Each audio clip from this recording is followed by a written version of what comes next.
তো সবার আগে কিছু তো উপাচার থাকে, আমি জেনারেলি এগুলোর মধ্যে যাই না, তবুও বলে দিই যে আপনার বাড়িতে যদি কোনো কারণে ভুলবশত কী বলবো রান্নাঘরটা তৈরি হয়ে গেছে নর্থ ইস্টে, আপনি সেই নর্থ ইস্টের প্রথম খাবারটা যা রান্না করেছেন, এবারে আপনাদের মনে আসবে মাছ করি মাংস করিটা আমি ভগবানকে দেবো কী করে, এগুলো আবার আলাদা ব্যাখ্যা দিয়ে আমাকে বোঝাতে হবে।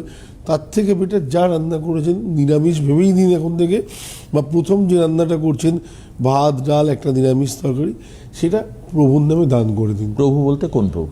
ঈশ্বরের নামে, মানে যে যে যার যেটা আরাধ্য দেবী তার নামে? একদম, বা দেব বা দেবতা তার নামে? একদম, আপনি যাকে ভালোবাসেন মন থেকে। আচ্ছা, আপনি দেখবেন যে প্রবলেমটা রান্না থেকে হওয়া উচিত ছিল, রান্নাঘর থেকে হওয়া উচিত ছিল, সেই প্রবলেমটা 80% মিটে যাবে।